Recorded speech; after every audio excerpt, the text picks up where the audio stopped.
Sylvester Stallone is known for Rocky Balboa and John Rambo. He is one of Hollywood's biggest stars due of his toughness. There's the catch. Most fans don't know Stallone's true nature behind his rough exterior. He has had deep-seated conflicts with other great figures in the game, some of which go beyond typical rivalries. Why would a seemingly indestructible star hold grudges against his competitors? More is revealed than you think. Early childhood, work. Sylvester Stallone, born July 6, 1946, in Hell's Kitchen, New York, had a unique childhood. Father Francesco Frank Stallone Sr. was an Italian immigrant barber, and mother Jacqueline Jackie Stallone was a famous astrologer and women's professional wrestling promoter. Sylvester had a troubled childhood. Due to his traumatic birth, physicians used forceps, paralyzing his left lip, tongue and chin. He became known for his growling face and slurred voice. Stallone focused on weightlifting and acting after being bullied as a child. His route wasn't easy. A guidance counselor told his mother he would become a good assistant electrician. Stallone wanted to act and write scripts. At 5, he returned to his family after being in foster care. After his parents divorced, he lived with his mother in Philadelphia. Early childhood was hard for Stallone. He worked odd jobs like cleaning a zoo and got minor roles in films. When he was destitute and desperate, the 1970 softcore picture, The Party at Kitty and Studs, was his breakthrough. He gained fame after writing Rocky, a narrative of an underdog boxer, and insisting on playing the lead. The film was a hit, earning Stallone Oscar nominations for Best Actor and Best Screenplay. Rocky, which won 3 Oscars, including Best Picture, made Stallone famous worldwide. After that, Stallone was famous for Rocky's grit and victories. Stallone's career took off in the late 1970s and early 1980s, when he landed several Hollywood roles. While playing one of 3 wrestling brothers in Paradise Alley, he made his directing debut in 1978. The same year, he directed Fist, starring him as a warehouse worker turned labor union leader modeled on James Hoffa. Rocky II, his 1979 sequel to Rocky, was written, directed, and starred in by him. The picture grossed $200 million worldwide. He became increasingly popular in future years, well known for playing John Rambo in First Blood, 1982. This action film inaugurated the Rambo trilogy, and showed new sides of Stallone, with critics calling his portrayal more human than the novel. In Escape to Victory, 1981, with Michael Caine and Pele, and Nighthawks, 1981, Stallone broke down barriers again. He played a policeman following a terrorist.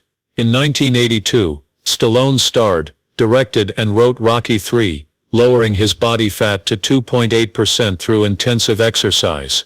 Staying Alive, 1983, a Saturday Night Fever sequel, bombed critics, but Stallone's other films, like Rocky IV and Rambo, were commercial successes. 1985's First Blood II. His feud with Arnold Schwarzenegger, both action icons competing for Hollywood gold, was also well known. Stallone maintained his action hero fame in the 1980s and 1990s, with films like Cobra, 1986, Tango and Cash, 1989, and Cliffhanger, 1993. The 1992 film Stop or My Mom Will Shoot was unsuccessful. Demolition Man, 1993, showed his appeal throughout his decline, and now. Stallone's career plummeted in the late 1990s and early 2000s, when he struggled to remain Hollywood's top action star. Get Carter, a 2000 remake of the 1971 British film, starred Stallone. The film garnered poor reviews, and did not perform well at the box office. This began his career's rough patch. Later films like Driven, 2001, Avenging Angelo, 2002, and Detox, 2002, had the same fate. Even with Stallone's star power, these movies were box office failures and flops, indicating his declining box office dominance. He tried to reinvent himself in Driven, starring as a race car driver, but not many people watched. The 2002 action movie Detox, in which Stallone played a mental hospital police officer, likewise failed to impress critics and fans, weakening his appeal. Stallone's public image, formerly associated with Rocky and Rambo, began to erode as the action genre shifted and different franchises and performers gained popularity. The business was moving toward more cerebral, less conventional action films, making Stallone's muscular no-nonsense storytelling obsolete. However, Stallone's career continued. He revived himself in the mid-2000s.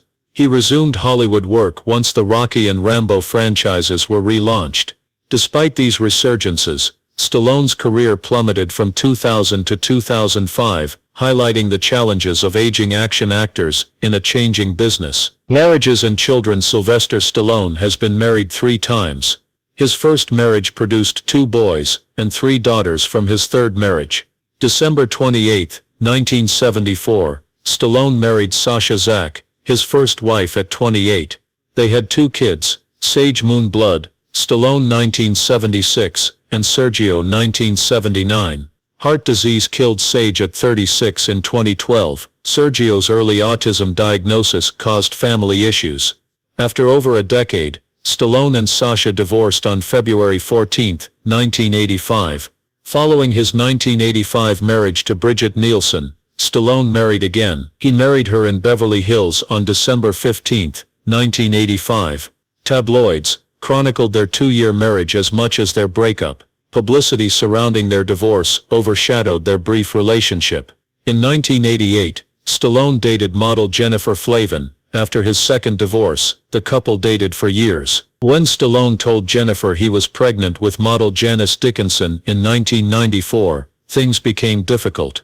DNA tests showed Stallone was not the father, so he split up with Dickinson. Soon after, Stallone reconciled with Jennifer. Stallone married Jennifer Flavin. In May 1997, they had Sophia Sistine and Scarlett, 3 lovely girls, and lived happily ever after. His girls were popular, and were chosen as Golden Globe ambassadors at the 2070-74th Golden Globe Awards. The honorary position allowed them to participate in the prestigious occasion, which again highlighted the Stallone family. Not all has been well. Jennifer Flavin filed for divorce and other relief in August 2022, after 25 years of marriage. The announcement shocked many because they had been together for so long. Stallone and Jennifer reconciled a month later in September 2022, and agreed to rekindle their marriage. Stallone's relationships have had ups and downs, but his family, particularly his kids, who have stuck with him, his family, and friends, has been his priority. Sylvester Stallone has always been close to his family, especially his brother Frank. As a musician, Frank contributed to Sylvester's hit films' soundtracks. He helped compose Rambo, First Blood Part 2, and Staying Alive themes.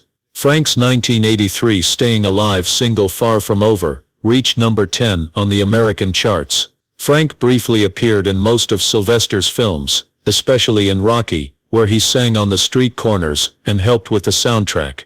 Toni Ann Felitti, Stallone's half-sister, died of lung cancer at 48 on August 26, 2012. Stallone was crushed by her passing because they were close. Stallone had movie business friends in addition to his family. These friends included actor Joe Spinell. Stallone and Spinell worked together on several projects, but their bond faltered with 1981's Nighthawks. Unfortunately, they split during filming. As Joe Spinell died in 1989, his connection with Stallone ended bitterly. Stallone has always been close to family and friends, despite his ups and downs. He remains close to his brother Frank. Even though their connections were strained, he remembers his departed sister and good buddy Joe Spinell. Sylvester Stallone is known for his stunts in movies, especially in action roles. His dedication to physically challenging sequences has caused him several injuries throughout his career. Stallone has always taken risks with his films. Stallone's penalty kick against Pele in Escape to Victory caused one of his most early injuries. While blocking the kick, Stallone shattered his finger. It wasn't a serious injury, but it showed that his antics may be dangerous. When filming Rocky IV, Stallone tried to make the combat scenes look genuine. He famously told his co-star Dolph Lundgren to punch me in the chest. Unfortunately, this activity failed. Stallone spent 4 days in intensive care at St. John's Hospital after a hard punch. He later admitted it was dumb, but it shows his dedication to making the situation believable. Stallone and action stars like Stone Cold Steve Austin had a rough time filming The Expendables. Stallone broke his neck filming a battle scene. He had surgery to implant a metal plate to correct the damage. It was terrifying, but it shows how far Stallone will go to film authentic action scenes. Despite his many injuries, Stallone has never been afraid of his muscular performances. Going in tough has made his performances memorable, but it has cost him dearly. Despite the risks, Stallone's love of acting and dedication to his job have kept him coming back. Legal concerns. Sylvester Stallone has had various high-profile legal difficulties and allegations. Margie Carr, an exotic dancer, sued Stallone for rape in February 2001. Both supposedly exercised at Santa Monica's gym in February 2000. Stallone's lawyer refuted the charges immediately, saying Carr sold her account to the Globe before launching the complaint. This legal clash made headlines, yet the case stalled. The 2007 discovery of 48 Gentropen vials in Stallone's luggage by Australian customs sparked another legal dispute. The actor ran into legal issues because the substance is outlawed in most countries, including Australia. On May 15, 2007, Stallone pleaded guilty to 2 counts of having a controlled substance before a judge. The event garnered attention, but Stallone pleaded guilty to avoid worse punishment.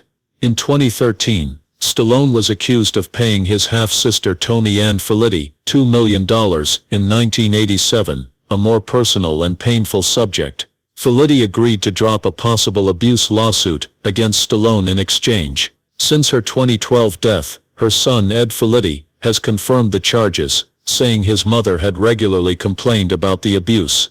Stallone and his family denied these charges, claiming Felitti was blackmailing him and suffered from addiction.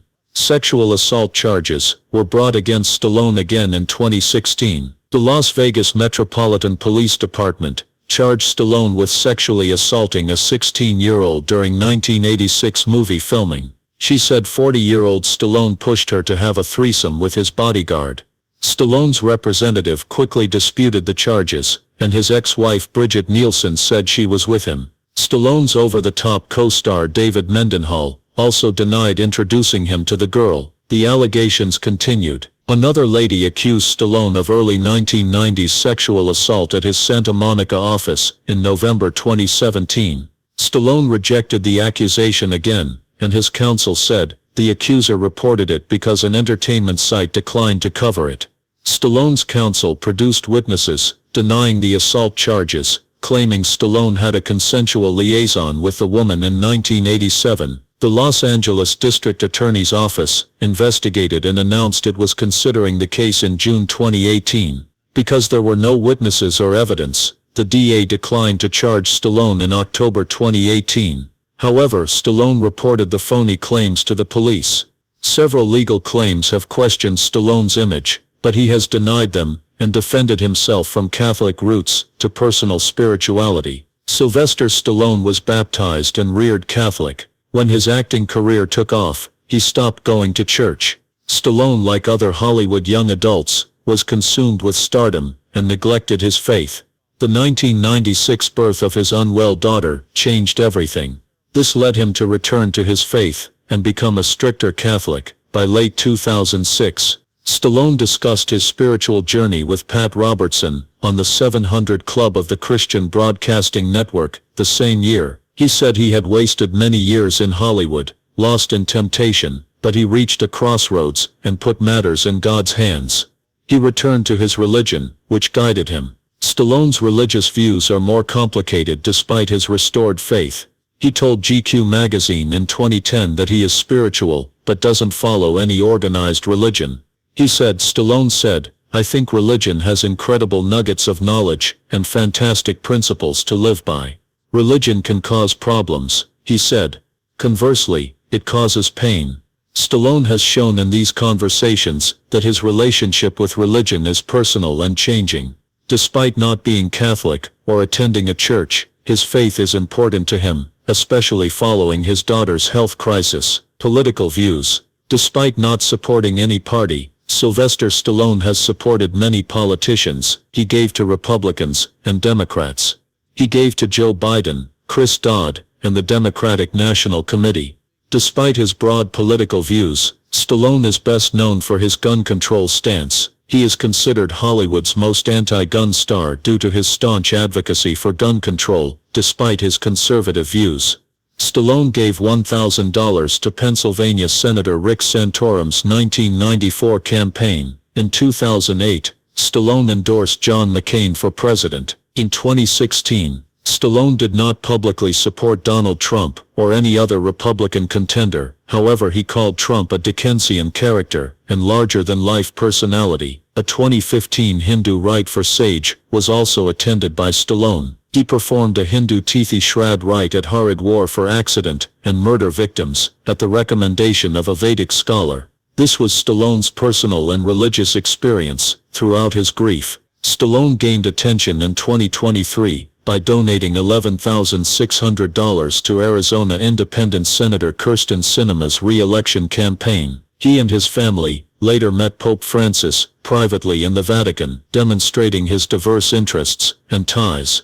Stallone praised Trump at a Mar-a-Lago event after his 2024 election triumph, calling him a mythological character, and compared him to Rocky Balboa. Donald Trump was called the second George Washington by Stallone. By January 2025, Stallone was reportedly Trump's special ambassador to Hollywood. Stallone, along with Jon Voight and Mel Gibson, would strengthen Hollywood and bring back foreign industry. Let's start with Richard Gere, one of Sylvester Stallone's 5 least favorite actors. Stallone and Gere's enmity began in the 1970s, when The Lords of Flatbush was filmed. Chico Terrell actor Gere allegedly spilled mustard on Stallone's clothes. Stallone elbowed Gere in the head and ejected him from the automobile. A problem faced the director: either fire both actors. Gere was fired from the film. The film set did not contain Stallone and Gere's disagreement. Stallone confronted Gere for talking to Princess Diana at an Elton John gala in the 1990s. According to Elton John's husband, David Furnish, Stallone was outraged to see Gere talking to Diana and implicated him. The two stars almost fought after the event. Despite their differences, the two actors worked hard in Hollywood. Yet, such a heated friendship is a landmark in celebrity rivalry. Bruce Willis. Money disputes between Sylvester Stallone and Bruce Willis during the Expendables 3 production. Willis reportedly requested $4 million, or $1 million each day, for 4 days on set. Stallone and production declined, thought it too high. After Willis left, Harrison Ford joined the cast. Stallone called Willis greedy and lazy, saying his demands would guarantee professional failure. Both actors have succeeded in Hollywood, despite the issue. In the late 1980s, Hollywood's top actors, Eddie Murphy and Sylvester Stallone, were close pals. In 1987, Stallone's then-wife Brigitte Nielsen featured in Beverly Hills Cop 2, which changed their bond. Murphy and Nielsen allegedly had an affair. Murphy told Rolling Stone in 1989 that Stallone faced him over the phone and accused him of cheating. Murphy remembered Stallone saying, "You fed my wife." Murphy replied, "Down brother, I didn't F your wife." Murphy assumed that despite his denial, Stallone was still suspicious. Murphy added, "Sly and I got along too, but after the strangeness with Brigitte, it was over. I didn't F her." When asked if Nielsen was his type, Murphy said, "No, she's not." Stallone and Murphy succeeded in Hollywood, despite the controversy. Kirk Douglas. Kirk Douglas portrayed Colonel Sam Troutman, John Rambo's mentor and Sylvester Stallone's father, early in First Blood. Douglas was fascinated in the script, but when he arrived on site, he demanded major modifications, including changing the conclusion to have Rambo die like in the book. He also ordered him to alter his lines and talk to himself in the third person, saying Kirk doesn't say these lines, and Kirk Douglas should have them. Ted Kotcheff and the producers rewrote scenes late at night to satisfy Douglas, but he wasn't satisfied. Kotcheff confronted him. Kotcheff remembered telling Douglas, "Kirk, here's the situation. You like the script I gave you. We're filming your favorite script. I'd love to have you act in that script, but if not, go." Douglas said Kirk was going. The cast promptly cast Richard Crenna as Colonel Troutman. After Douglas left, the next day, Crenna learned his lines on the way to set. He became famous for playing Troutman, helping the film succeed. Stallone and Kotcheff believed casting Crenna and sticking to the screenplay preserved the film's purity and appeal. Stallone later remarked that Douglas's version may have hurt the Rambo brand. Arnold Schwarzenegger. Sylvester Stallone and Arnold Schwarzenegger were Hollywood's biggest action heroes and passionate rivals in the 1980s and 1990s. Their competition for box office success and on-screen heroism was strong. This battle produced famous incidents, such as Schwarzenegger's trick that made Stallone star in a movie he subsequently regretted. Stallone performed in the 1992 action comedy, Stop or My Mom Will Shoot. The film was a flop, and one of Stallone's worst. Years later, Schwarzenegger was found to have influenced this casting. He admitted to pretending to like the script, since he knew Stallone was so competitive and would have to play the role to stop Schwarzenegger. Schwarzenegger said in an interview that it's 100% factual. Stallone said, "He tricked me. He's always smart." Stallone was disappointed by the box office flop, but it changed their relationship. Rival dissolved eventually. Two actors gained mutual regard. They collaborated on the Expendables franchise and Escape Plan, showing their relationship and history. This metamorphosis from bitter rivals to friends shows how Hollywood relationships change and how the two actors have grown. All done. Clever. Stallone couldn't stand on-set feuds and clever pranks that went too far, according to our in-depth look at him. To stay updated on more juicy Hollywood gossip, like the video, subscribe to the channel, and hit the bell icon. Thanks for watching. See you next time.